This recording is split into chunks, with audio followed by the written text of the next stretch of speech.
गुरुर साक्षात् परब्रह्म तस्मै श्री गुरुवे नमः।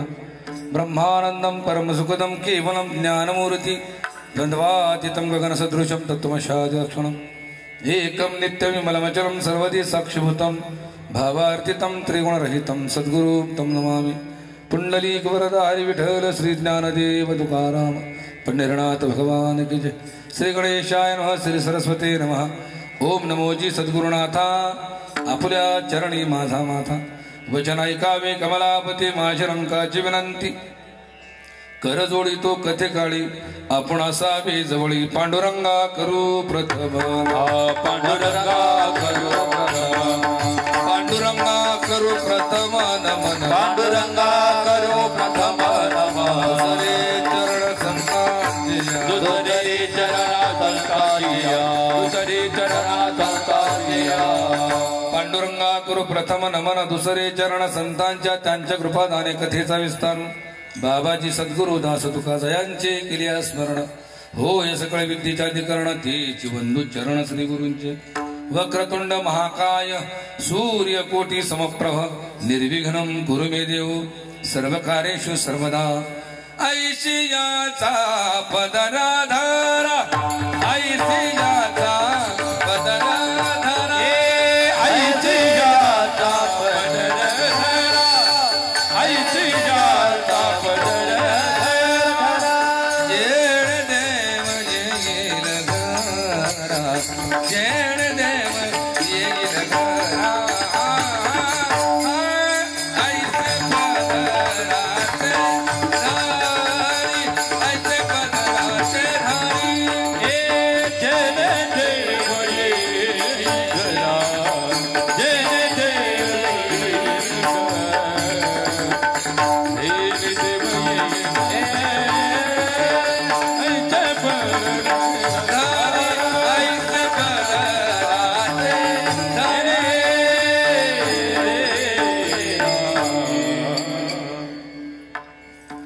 तानपुरा कमी करा तानपुरा कमी करा एकदम कमी। ऐसे पदराचे धनी संत साधू ऋषी मुनी। उपस्थित जमलेल्या माझ्या माता पित्यांनो नामधारकांनो हरिभक्तांनो वारकऱ्यांनो साधकांनो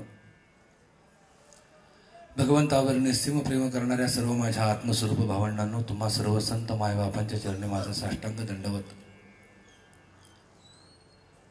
उभे राहिलेले बापबंधू जे आहेत ते पुढे येऊन बसलात तर बरं होईल।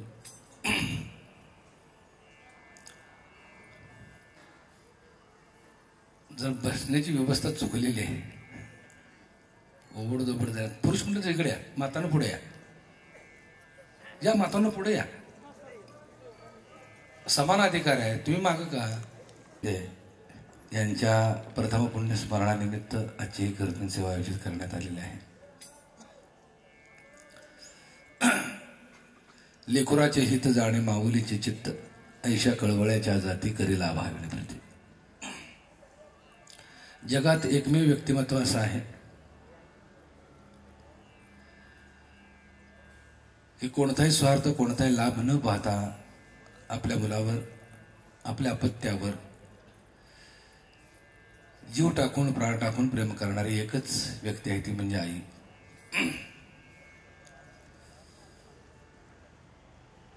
संतांचा दृष्टिकोन कसा आहे करी लाभाविड प्रीती।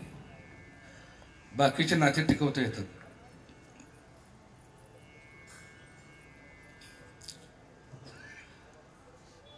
पण लाभ नसताना जे प्रेम केलं जातं त्या प्रेमाचं नातं टिकवता येत नाही।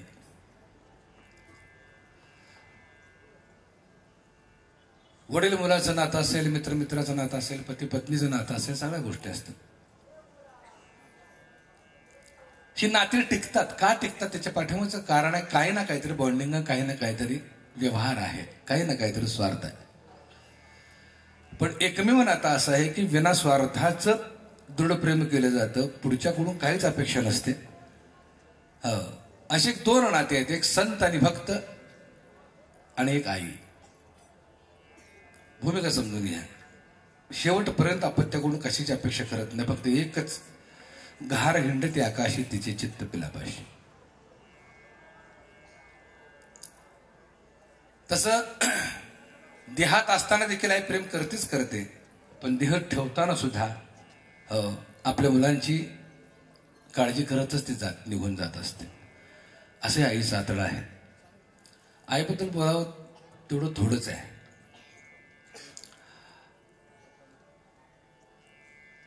त्याच्या पुढे जाऊन महत्वाची गोष्ट सांगायची म्हटलं की माझ्या कीर्तनातून मी ममत्वाकडे खिचून नेत नाही कधी.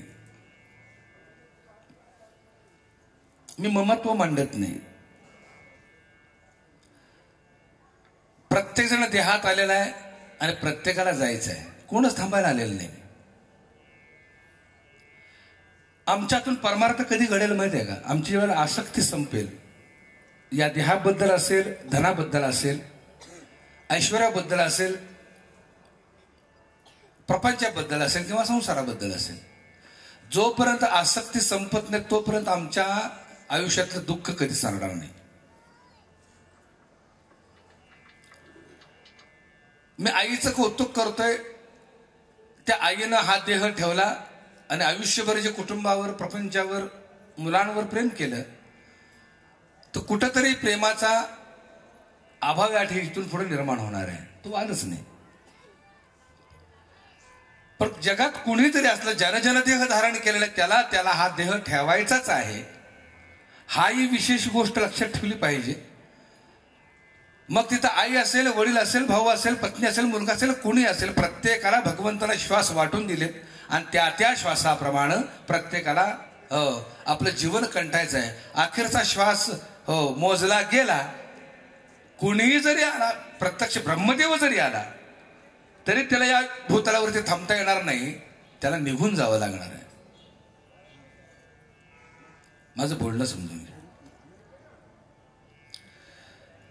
त्यामुळं या देहाबद्दल आसक्ती ठेवून उपयोग नाही. आणि खऱ्या अर्थानं तुम्ही आम्ही मनुष्य जन्माला आलोय त्याच्या पाठीमागचा मुख्य हेतू हा आहे की नराचा नारायण होणं. आम्ही जर ममत्वात गुंतून पडलो,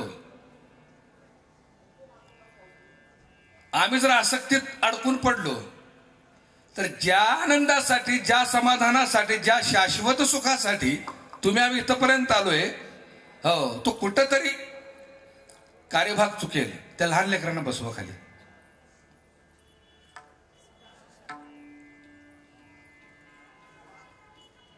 पंचकाने संसारिक विरक्ती निर्माण व्हावी, याच्याबद्दल अनासक्तता निर्माण व्हावी, याच्याबद्दल वैराग्य निर्माण व्हावं म्हणून संत महात्म्यांनी ह्या संसाराची नश्वरता देखील सांगितलेली आहे. कोणाचे माय बाप, कोणाचे गणगोत, मृग जळवतच जाईल लया. ज्ञानोबा तर परखडपणे सांगतात, माता पिता बंधू भगिनी कोणी न पवती निर्वाणी, इष्ट मित्र सजन सखे हेतू सुखाची मांडणी. कारण दुःख एकट्याला भोगायचं. एकला मी दुःख भोगी, कुंभी पाक जाचणी. भूमिका समजून घ्या. आणि किमान पार्वताबाई आईच्या जाण्यानं तुमचं आमचं जाणं जरी लक्षात आलं तरी भरपूर झालं. आजच्या कीर्तनाचं मी म्हणतो सार्थक झालं. कारण इथं बसलेल्या प्रत्येकाला वाटतंय मी अश्वत्थामा, आम्ही जाणारच नाही. प्रत्येकाला वाटतंय.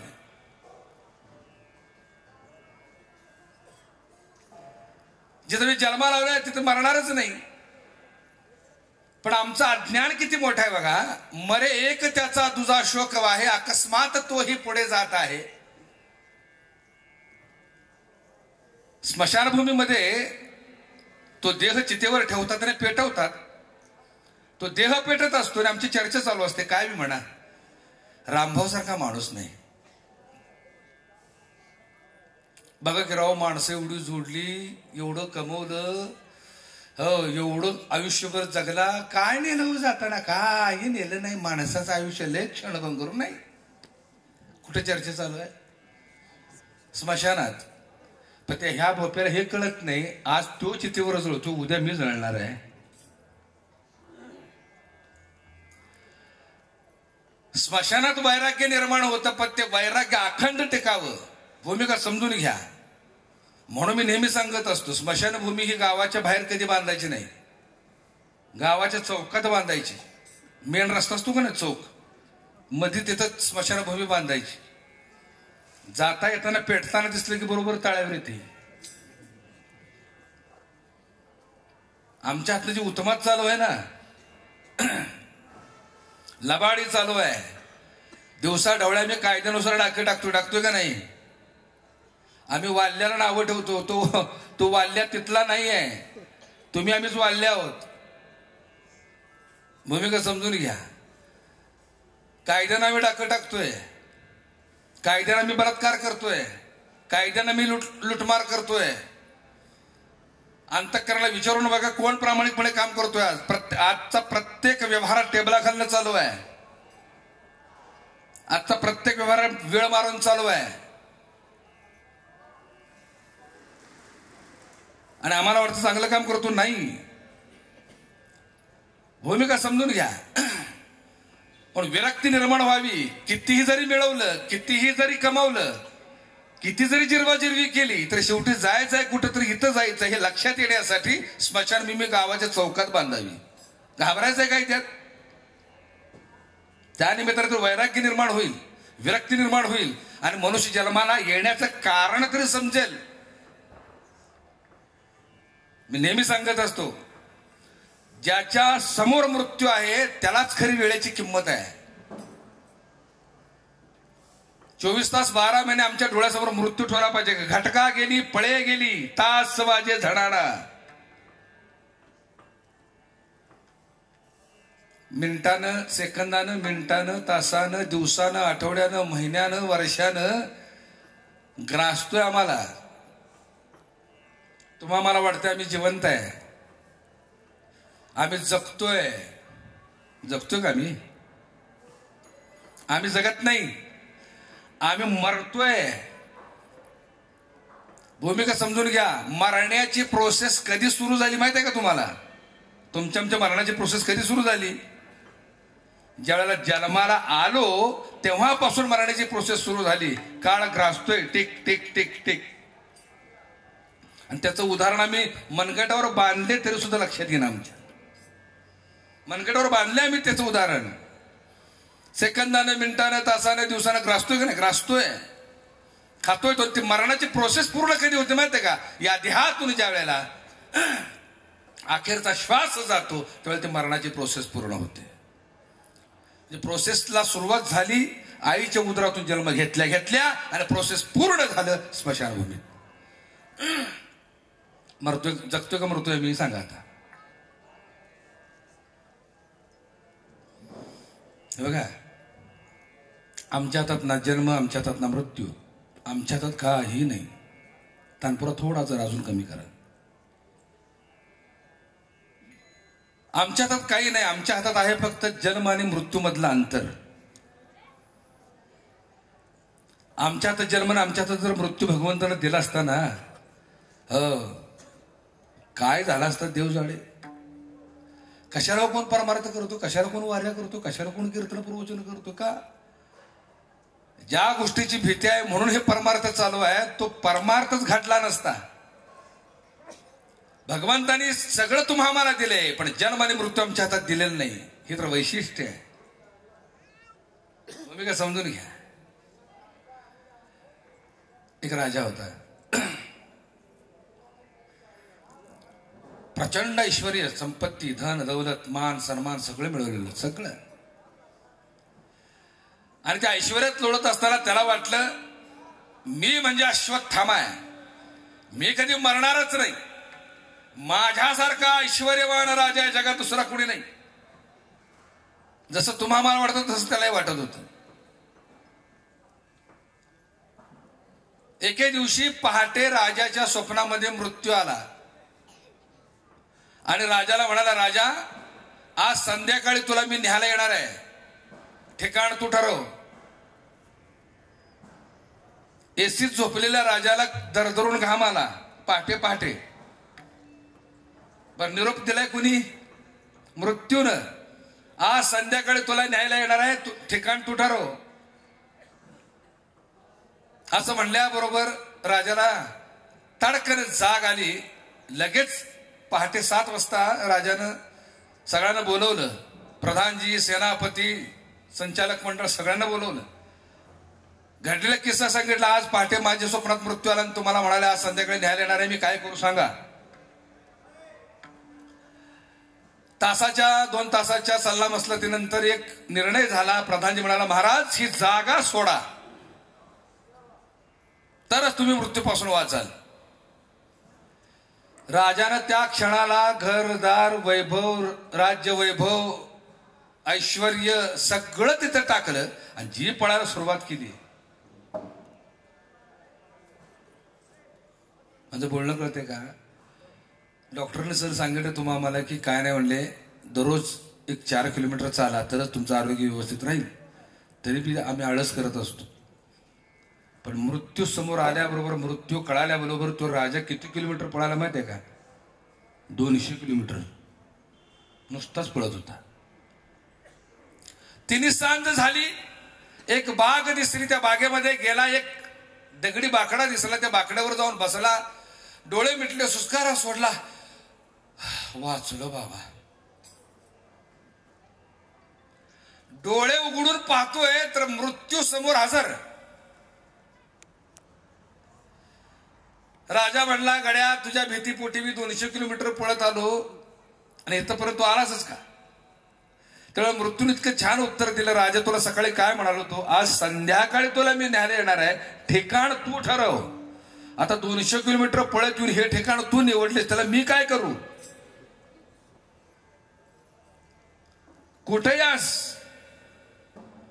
भोग भोगत असताना आज हॉटेलमध्ये आज, बाजारात आज, घरात आज, दारात आज, व्यापारात आज, व्यवसायात आज, कुठेही आज, तिथंच मी तुला गाठणार आहे. घडी घडी काळ वाट याची पाहे. अजून किती आहे अवकाश? तू वाट पाहतोय आणि वाट कुठं पाहतोय? मनगटावरच पाहतोय. काळाची एवढी पडेल बा जेव्हा, सोडविना तेव्हा कोणी येत नाही. लक्षात ठेवा, भूमिका समजून घ्या. आणि म्हणून कुणी अश्वत्थामा व्हायला जाऊ नका. जो आलाय तो गेलाय. भूमिका समजून घ्या. आणि प्रत्येकाला काय वाटतं माहितीये का? हो, मिळवायचं मिळवायचं मिळवायचं, कमवायचं कमवायचं. मग कोणासाठी? बायका पोरासाठी. कुणासाठी? मग अशी वाल्याचा विषय निघाला. बरोबर आहे ना? हो, प्रत्येकाला रामायण माहित आहे. ज्यावेळेला नारद रूपी सद्गुरू भेटले त्यावेळेला वाल्याला विचारले, कुणासाठी करतोय? तो म्हटलं, बायका पोरांसाठी. बरोबर आहे ना? प्रत्येकाला कथा माहित आहे. तो वाल्या बायका पोरांसाठी करतो, तुम्ही आम्ही कुणासाठी करतोय? बायका पोरांसाठीच. हा सिद्धांत आहे. वाल्याने ज्यावेळेला विचारलं बायका पोराला, बाबा तुम्ही आमच्यासाठी, मी तुमच्यासाठी इतकं करतोय, पाप करतोय, माझ्या पापात काय वाटेकरी व्हाल का? बायका पोराला उत्तर दिलं, उपकार करत नाहीस, लगीन केलेस, जन्माला घातलेस. हे घरोघरची कहाणी आहे. फक्त तो फरक झाला काय, ते रामायणात लिहिलेलं गेलं म्हणून त्याला मी रामकथा मानतो. पण दैनंदिन जीवनातली तुमची आमचीच कथा आहे. त्यावेळेला डोळे उघडले गेले पाहिजेत.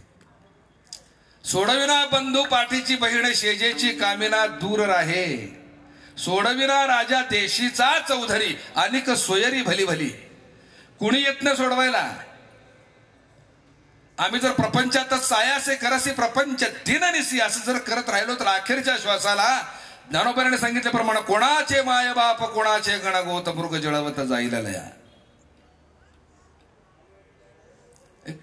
थोर विचारवंताचे थोर कवी होऊन गेले भा. रा. तांबे.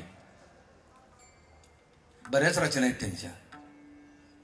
मला 4थीला त्यांची कविता होती.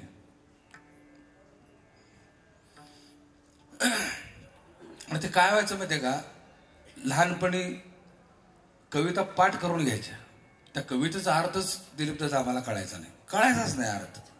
पण ती बाई होती ती आमची थोडी आगाऊ होती, लय मारायची, ती पाठच करून घ्यायची. त्यामुळे अर्थच कळायचा नाही काय आम्हाला. ती आम्हाला एक कविता होती. पण जसं जसं आमचा सूर्य मावळतीकडे निघाला तसा त्याचा अर्थ दृढ होत गेला, ठसत गेला आत्म्यावरती. ते कविता काय बघा. चंद्र झळकतील तारे फुला क्रमाजनतील, तसेच वारे पुढे वाहतील, तसेच वारे पुढे वाहतील. मी जाता काय होईल अंतराय, मी जा कार्य काय जन पळभर म्हणतील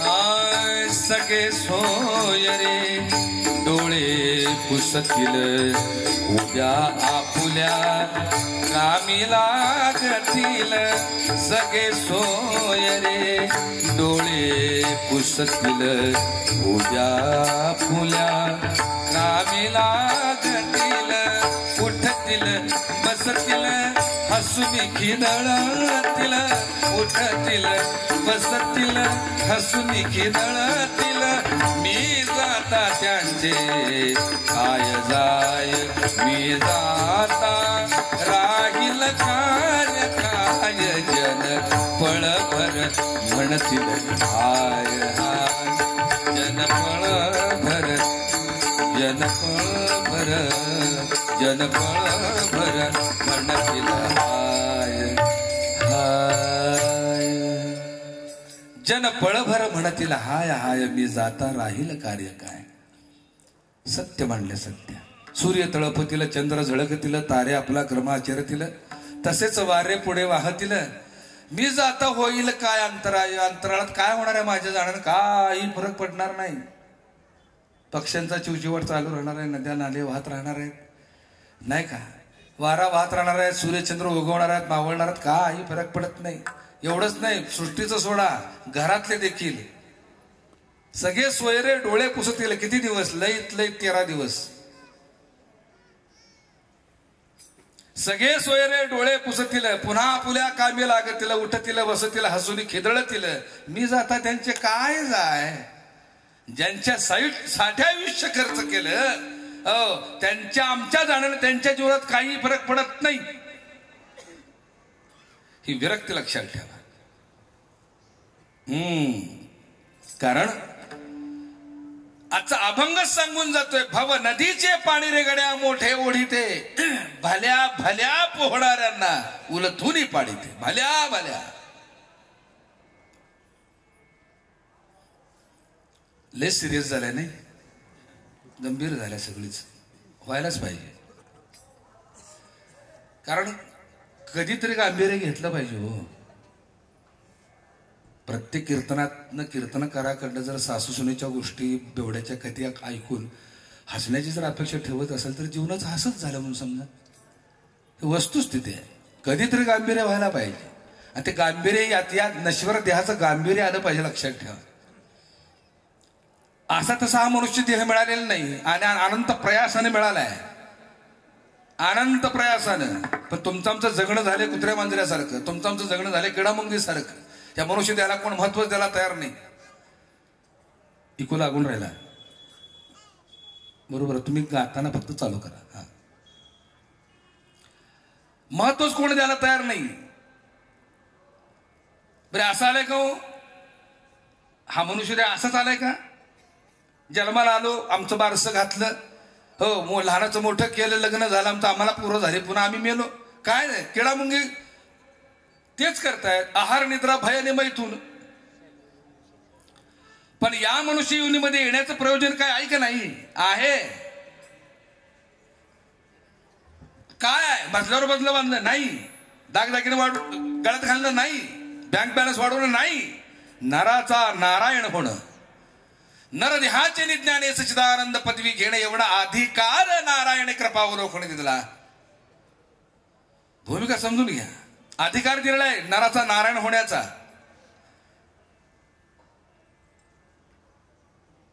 ज्ञानोबराने देखील तोच प्रश्न पडला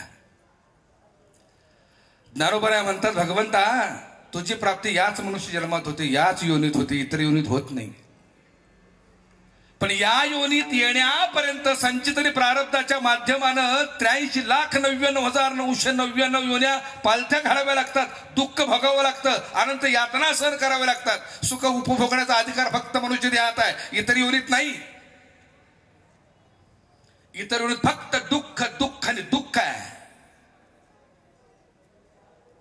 दुरोने आलो मी का दुःख झाले दारुण यावया येथवरी होते हेची कारण दुर्लभ भेटी तुम्हा आजी झाले दरुशन यावया येथवरी म्हणजे या मनुष्य देह योनीमध्ये येण्याचं कारण या वया येतवरी होते हेच कारण का त्या परमात्म्याची भेट याच मनुष्य योनीत होते हे ज्ञानोबरांना माहीत झालं. ज्ञानोबरांनी तुम्ही आम्हाला सांगताना सांगितलं. अरे ज्ञानोबरांचे पोट तरी ज्ञानोबरांची तळमळ आहे का भगवंता. इथपर्यंत येण्यासाठी अनंत यातना सोसल्या, दूर देशाला येऊन पडलो तुझ्या भेटी करता, आणि याही जन्मात जर तू भेटत नसशील तर या जन्माचा काय अर्थ आहे. श्रीकृष्णा स्वर द्या. पडिले दूर देशी पडिले दूर देशी मज आठवे मानसे पडिले दूर देशी पडिले दूर देशी पडिले दूर देशी पडिले दूर देशी मज आठवे मानसे मज आठवे मानसे नको नको हा वियोग नको नको हा वियोग कष्ट होता ते जीवासी पडिले दूर देशी पडिले दूर पडिले दूर देशी पडिले दूर देशी रेणू तैसी रजनी दिनु तैस रजनी झाली गे माये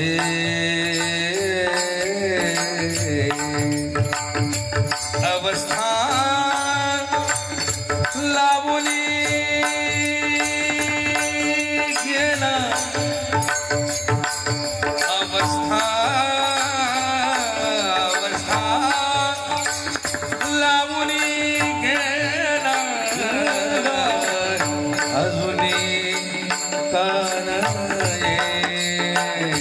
पडिले दूर देशी पडिले दूर देशी पडिले दूर देशी पडिले दूर देशी गरुड वाहना गंभीरा. हे बाळ काय चाललंय.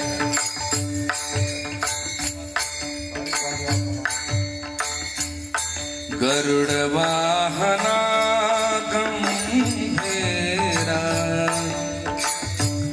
ये गदापरा गरुड वाहना गंभीरा ये गदातारा बाप रखुमा देवी बना बाप रखुमा देवी बना श्री विठ्ठला श्री विठ्ठला श्री विठ्ठला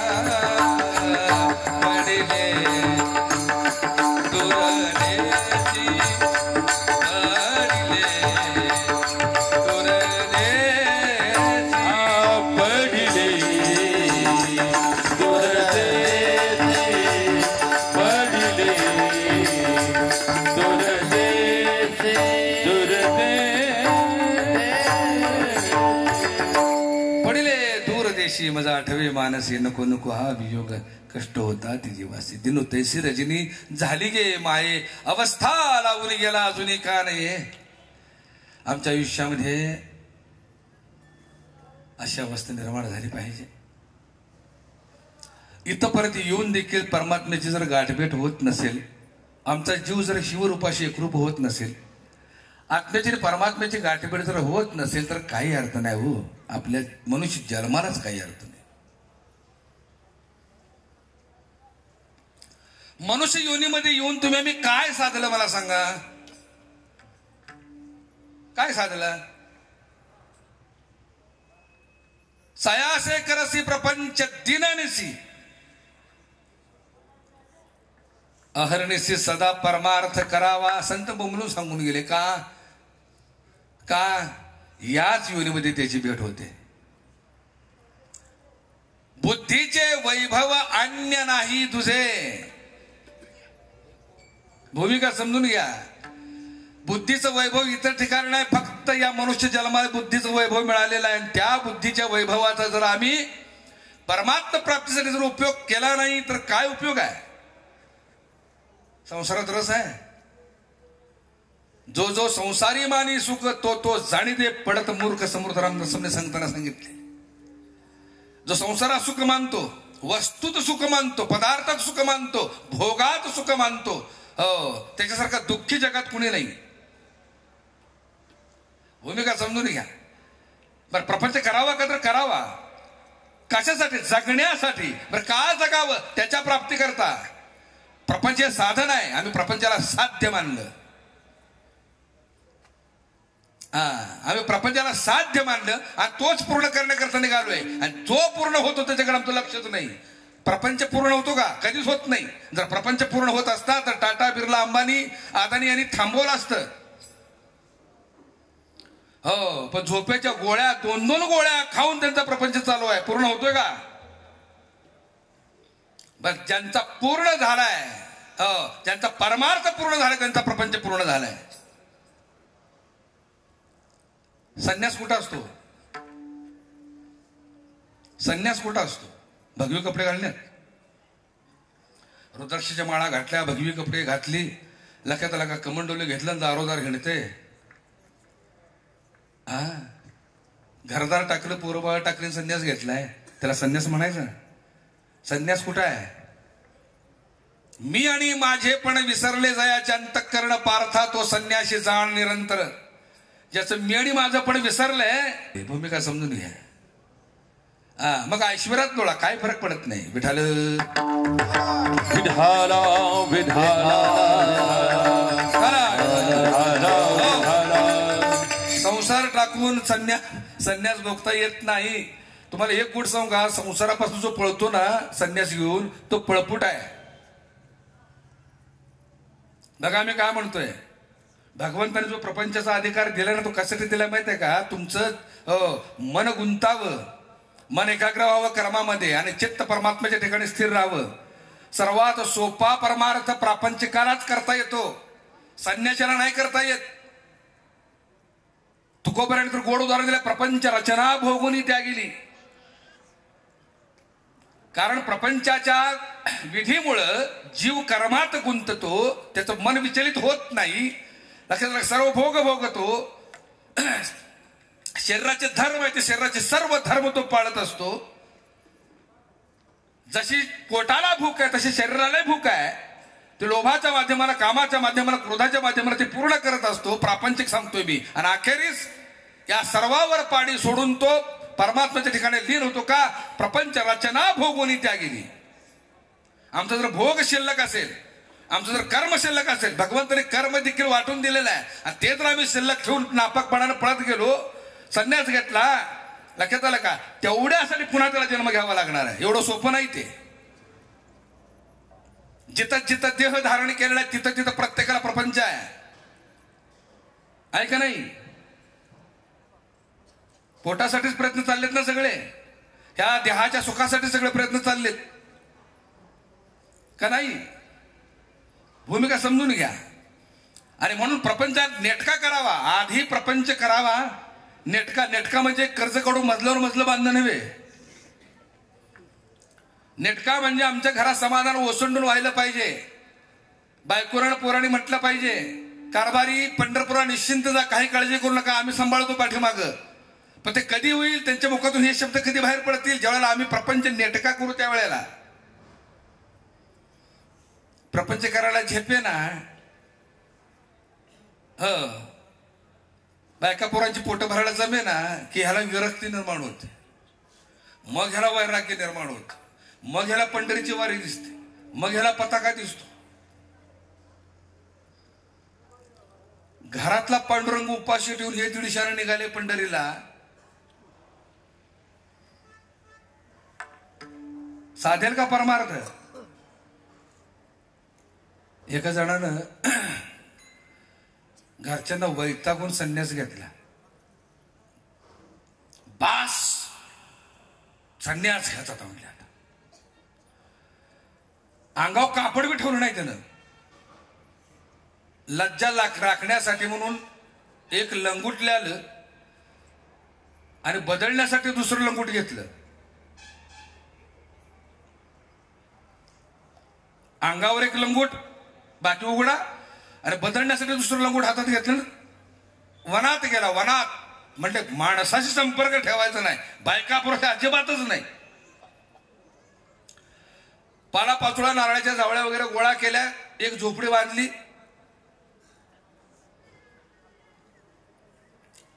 आणि तिथं उघड्यावरच राहिला. दुसऱ्या दिवशी उठलं, छान ओढा वाहत होता, त्यात आंघोळ केली. हो, भिजवलेलं लंगोट बदललं, सुकं लंगोट घातलं, भिजवलेलं लंगोट वाळत घातलं वलनीवर. दुसऱ्या दिवशी उठला, आंघोळीला निघाला आणि वलनीचं लंगोट घ्यायला गेलं तर उंदराने कुरतडलं होतं लंगोट त्याचं. उंदराने कुरतडलं, बघितलं, ह्याला कपाळावर मारून घेतलं. अर्था रे देवा म्हणलं, आता काय करायचं? उंदर झालीत म्हणले इथं. ह्या उंदराचा बंदोबस्त झाला पाहिजे म्हणून त्याने जंगलात एक मांजर हुडकून आणलं. उंदराच्या बंदोबस्तासाठी 2-4 दिवस कसे भिसे गेले, ते मांजर लागलं मेव मेव करायला. का पोटाला काही नाही. अरे म्हणलं तर मांजर सांभाळलं पाहिजे, कारण त्याशिवाय उंदरांचा बंदोबस्त होणार नाही. पण मांजरा सांभाळण्यासाठी दुधाची व्यवस्था झाली पाहिजे म्हणून त्यानं गाय आणली. गाय घेऊन आला. हो, 2-4 दिवस धार काढले, मांजराला दिलं. पण गायीच्या चाऱ्याचं काय? अरे म्हणलं, ते गाय सांभाळणार कोणतरी पाहिजे म्हणून शेजारच्या गावात गेला, एका बाईला घेऊन आला. का? गायीच्या रक्षणासाठी, गायीचा सांभाळ करण्यासाठी. आठवडाभर ते चाललं व्यवस्थित आणि आठवडाभर जमलं दोघांचं प्रेम.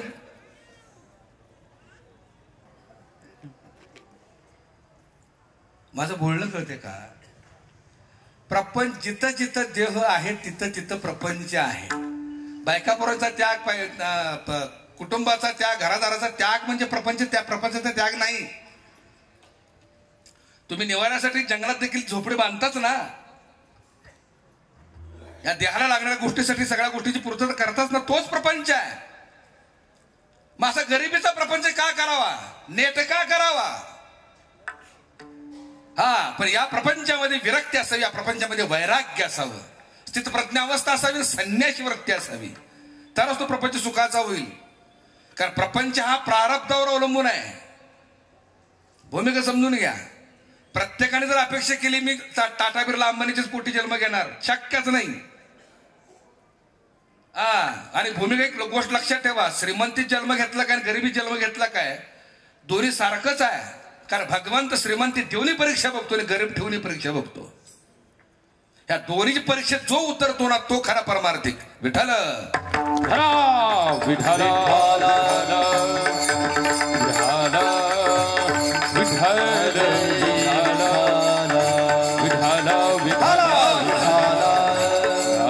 प्रपंचामध्ये विरक्ती पाहिजे, वैराग्य पाहिजे. यासाठी संतांनी तुम्हाला भीती घातली.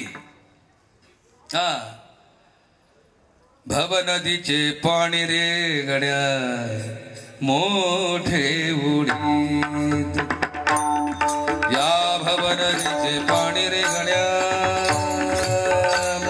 ओढीते या भवनदीचे पाणी रे गड्या मोठे ओढीते या भवनदीचे पाणी रे गड्या मोठे ओढीते या भवनदीचे पाणी रे गड्या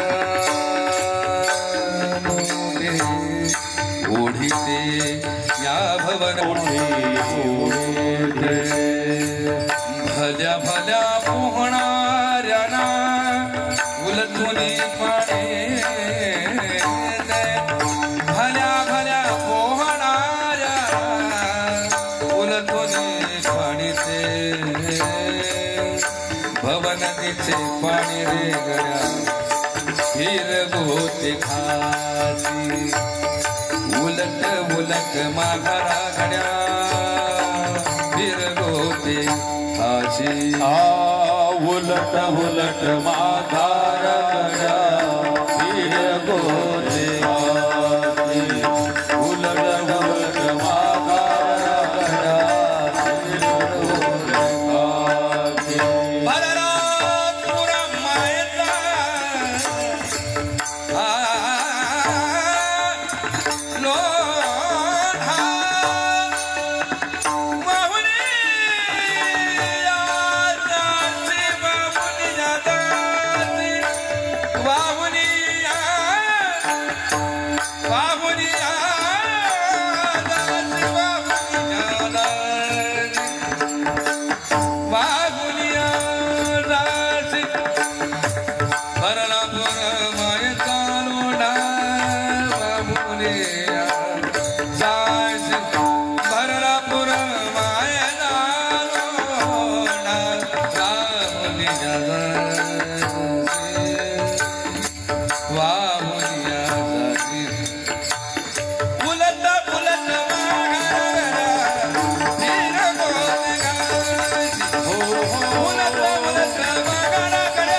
मायेचा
मुक्ताईनं जो उपदेश केला तो चांगदेवाला केलाय. आता चांगदेव म्हटलं की चांगदेवाची कथा प्रत्येकाला माहित आहे. 1400 वर्षाचं आयुष्य लाभलेला चांगदेव नाही का. ऐश्वर्यवान, योगी, तपस्वी, संपत्तीवान, मान, लौकिक सन्मान असलेला आणि अति आयुष्य मिळालेलं म्हणजे आयुष्य भरपूर 1400 वर्षाचं आयुष्य थोडं झालं. म्हणजे त्याच वेळेला चांगदेव होता आता नाही असं आहे का?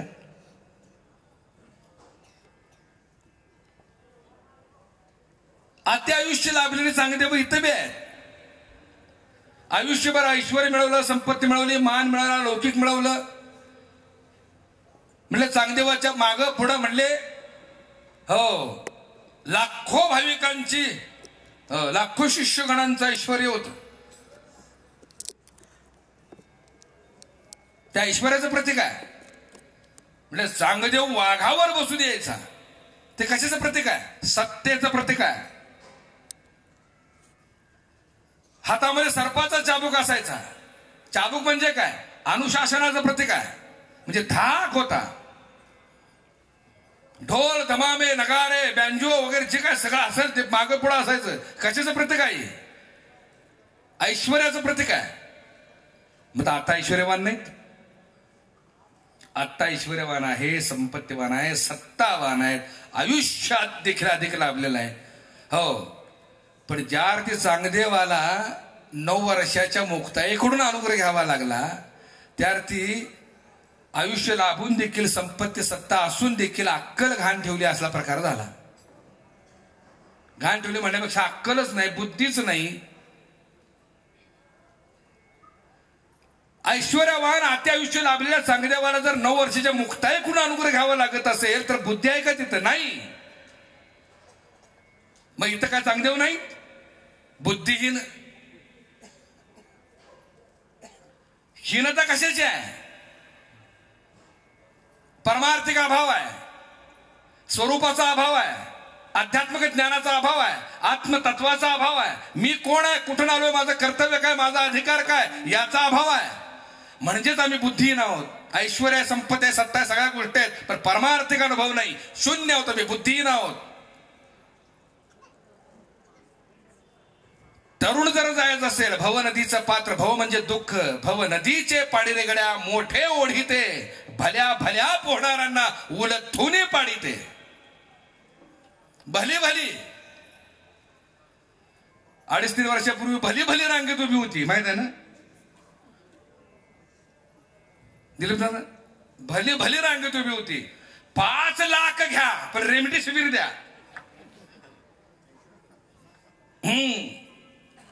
त्या भल्या भल्याच्यात मी बी उभा होतो रांगेत. बरं खरं सांगतो तुम्हाला, मी 13 दिवस मी हॉस्पिटलमध्ये होतो.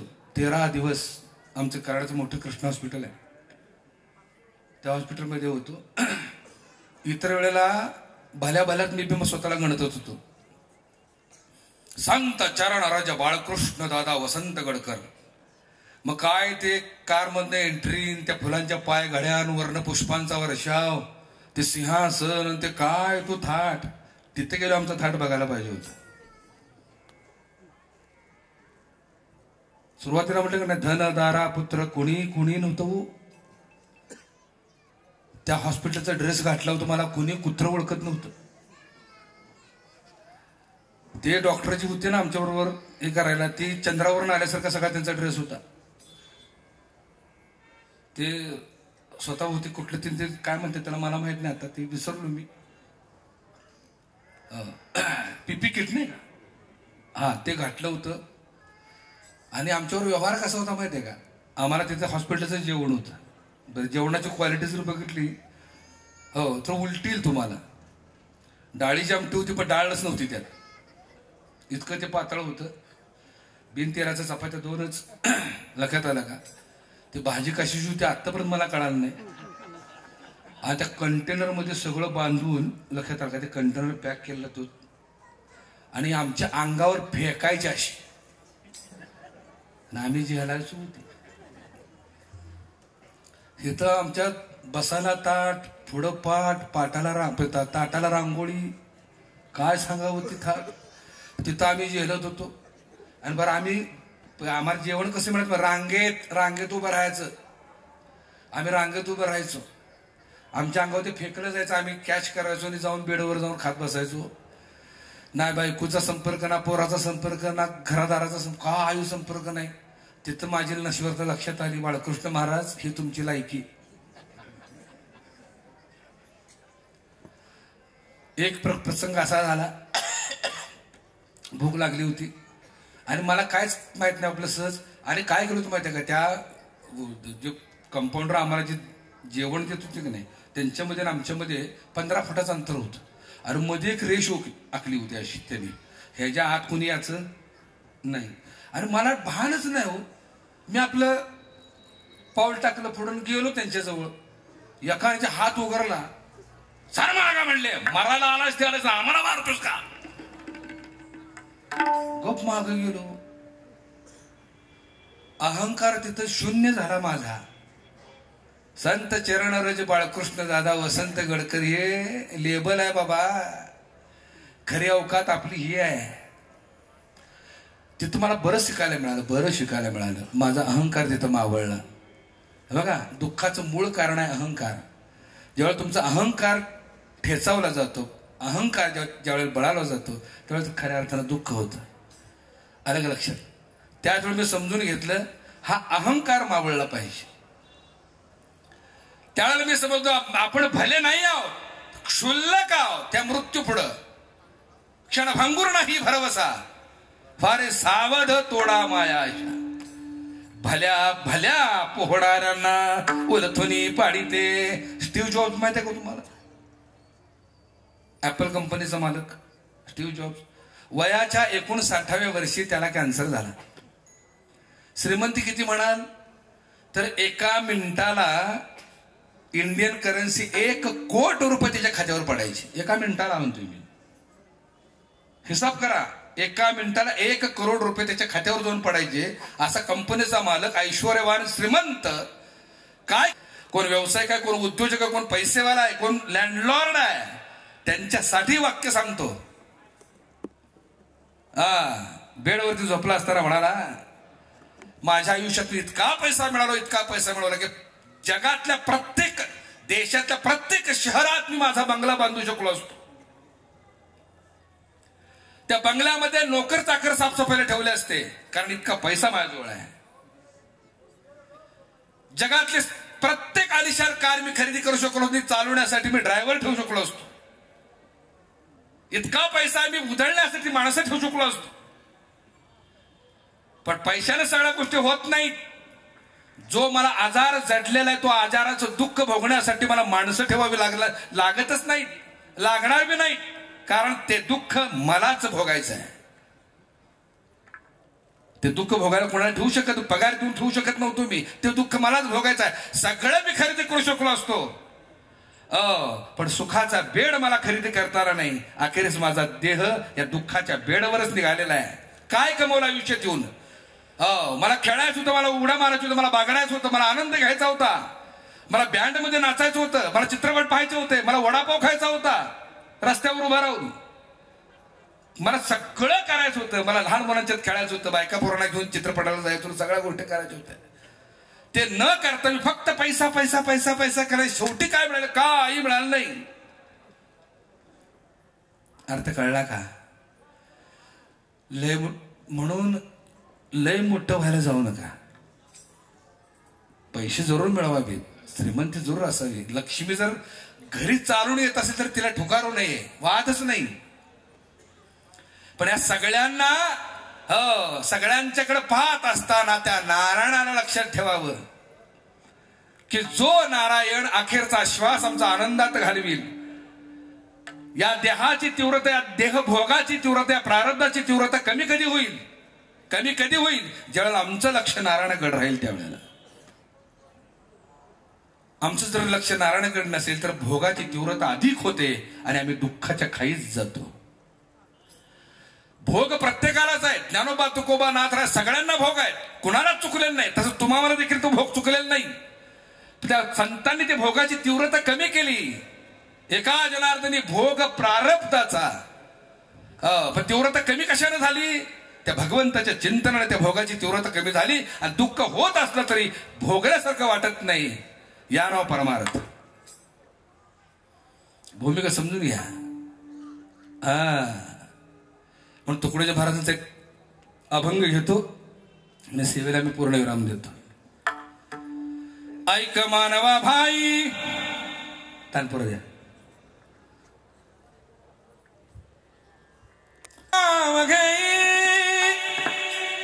वा. ऐक मानवा भाई तू राम नाम घेई नरा सारखा नर जन्माला आला संसारा आला संसारा आला संसारा आला संसारा आला संसारा आला संसारा आला संसारा आला संसारा. ऐक मानवा भाई तू राम नाम घेई नरा सारखा नर जन्माला आला संसारा आला संसारा आला संसारा आला संसारा आला संसारा आला संसारा आला संसारा आला संसारा. घे घे घे हरिनाम घे माया सारी सोडून दे. घे घे घे हरिनाम घे माया सारी सोडून दे. हात लावणे निशिदाला कारण नाही नाही या संसारा पायी या संसारा पायी या संसारा पायी या संसारा पायी ओ संसारा पायी या संसारा पायी या संसारा पायी या संसारा पायी. ओ म्हणतील घरा तारा हे इथेच राहील सारा. म्हणतील घरा तारा हे इथेच राहील सारा. म्हणतील घरा तारा हे इथेच राहील सारा. म्हणतील घरा तारा हे इथेच राहील सारा. येण्यावरती आपलं घर गावाच्या बाहेर. येण्यावरती आपलं घर गावाच्या बाहेर. घे घे घे हरिनाम घे माया सारी सोडून दे. घे घे घे हरिनाम घे माया सारी सोडून या संसारा पायी या संसारा पायी या संसारा पायी या संसारा पायी. तू म्हणशील पैसा अडका हा इथेच राहील सडका. म्हणशील पैसा अडका हा इथेच राहील सडका. मेल्यावरती आपल्या बरोबर मातीचा एक मडका. मेल्याबरोबर आपल्या सोबत मातीचा एक मडका. घे घे घे हरिनाम घे घे घे घे घे घे हरिनाम घे माया सारी सोडून दे. हात लावणे नशिबाला कारण दुसरा नाही या संसारा पायी या संसारा पायी या संसारा पायी या संसारा पायी या संसारा पायी या संसारा पायी. तू म्हणशील बायका पोर ही तुझ्या मागची चोर. म्हणशील बायका पोर ही तुझ्या मागची चोर. मेल्यावरती खापर फोडतील तुझ्याच माथ्यावर. मेल्यावरती खापर फोडतील तुझ्याच माथ्यावर.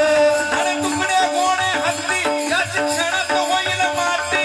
तुकड्या गोणे हत्ती या शिक्षणात होईल माती. रावण मेला नक्का जळाली तशीच होईल गती. रावण झाली तशीच होईल गती.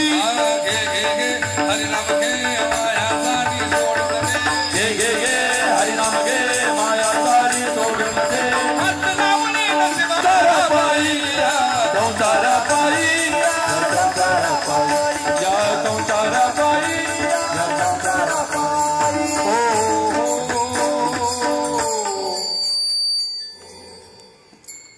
गीत आवडलं नाही वाटतं.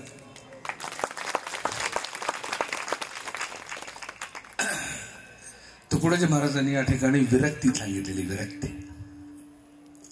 तो म्हणशील पैसा अडखा इथेच राहील सडखा. मेल्यावर त्या आपल्या बरोबर मातीचा एक मडका. मग काय मंडळी म्हणतील महाराज मग संन्यास घेऊ का सगळं टाकून. पैसे मिळवायचे का नाही. जरूर मिळवायचे. श्रीमंतीत राहणं पाप नाही. आणि एक गोष्ट सांगू, कौशल्यपूर्ण कर्म करून जो श्रीमंतीत राहतो ना तिथं भगवंत वास करतो. कौशल्यपूर्ण प्रामाणिकपणे कर्म करून जो पैसा मिळवतात तिथं भगवंत राहतो. लबाडीने भ्रष्टाचार टेबलाखानला घेऊन जिथं श्रीमंती आहे तिथं भगवंत राहत नाही. लक्षात ठेवा. गैरसमज बाजूला करा. मी मगाशी सांगितलं, ऐश्वर्यात लोळूया, आलिशान कार बंद फिरूया. आणि दुसरे गोष्ट सांगू, भगवंतांनी जिथं जिथं अवतार घेतला ती झोपडीत अवतार घेतलेला नाही. तिने जन्म घेताना तिने झोपडीत जन्म घेतलेला नाही, गरीबाच्या घरात जन्म घेतलेला नाही. आता गरीब म्हणलं की तुम्ही म्हणाल मग महाराज देव बी पार्सलिटी करतो का काय, श्रीमंताच्या घरी जन्माला येतो? तसं नाही.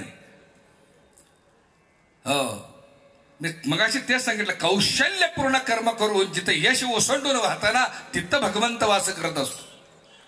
देवाला श्रीमंतीत राहायला आवडतं. म्हणून भगवंताने अर्जुनाला उपदेश करताना बैलगाडीतून उपदेश केलेला नाही. काय म्हणलं आम्हाला म्हणतो, काय म्हणले महाराजाबरोबर बाहेर राहू. तुम्हाला जर लक्षात नसेल, तुमच्या आमच्या माध्यमानं कोण उपभोगतोय? तोच उपभोगतोय. बरोबर आहे की नाही? यात वास कोण करतोय? तोच राहतोय ना. तोच जर या ध्यात्म नसेल तर कोण किंमत देणार आहे, कोण महत्व देणार आहे? एकदा नारायणाचं आणि लक्ष्मीचं जोरात भांडण लागलं. शेवटचा दृष्टांत आहे. जोरात भांडण लागलं नारायणाचं लक्ष्मीचं. नारायण म्हणे मी श्रेष्ठ, लक्ष्मी म्हणे अहो मी श्रेष्ठ आहे. या कलियुगामध्ये लक्ष्मीचाच आवाज जरा जास्त आहे नाही का? खरं का खोटं आहे? लक्ष्मीशिवाय पान हलणं झाले अलीकडं. लाडक्या बहिणींनो,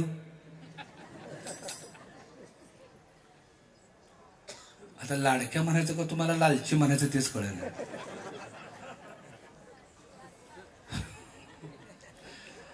कारण तुम्ही विरोधकच ठेवला नाही. लोकशाही पाण्यातच घातली तुम्ही लाडक्या बहिणींनी.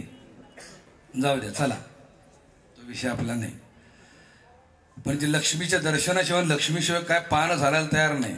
आणि या वेळेला तर विधानसभेला लक्ष्मीनं महापूरच ओतला नाही.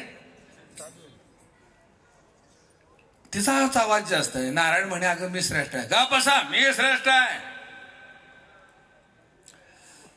लक्ष्मी म्हणले तुम्हाला कळत नाही, तुम्हाला अक्कलच नाही. थांबा म्हणले, तुम्हाला उदाहरण दिल्याशिवाय पटणार नाही. एके दिवशी काय झालं, पृथ्वी तलावरती 4 जण एक प्रेत घेऊन अंत्ययात्रेला निघाले होते.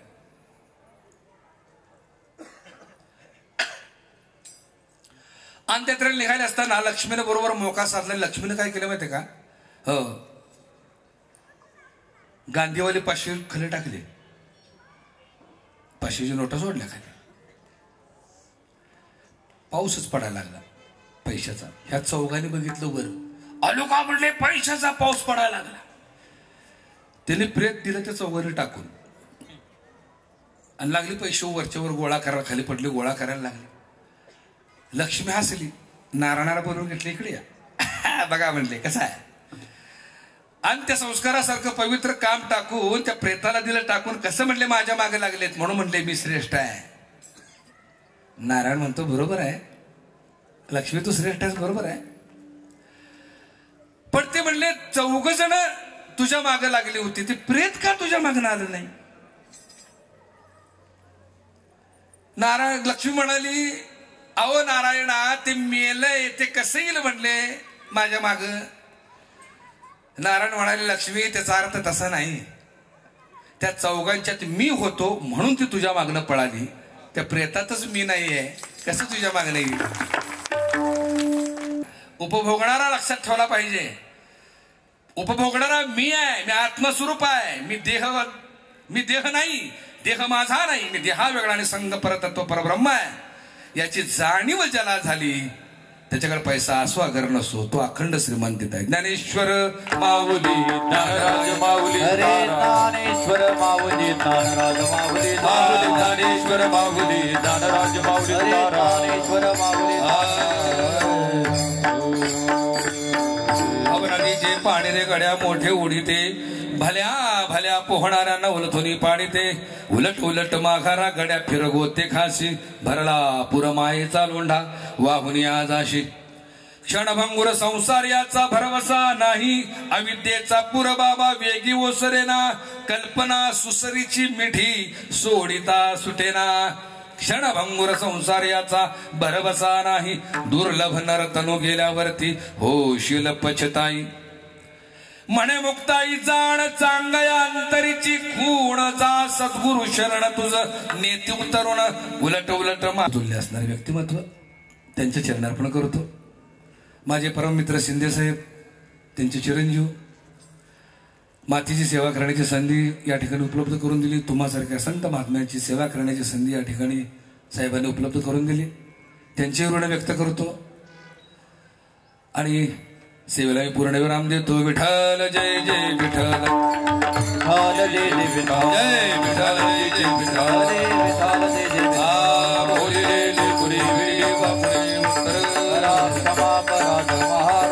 महाराज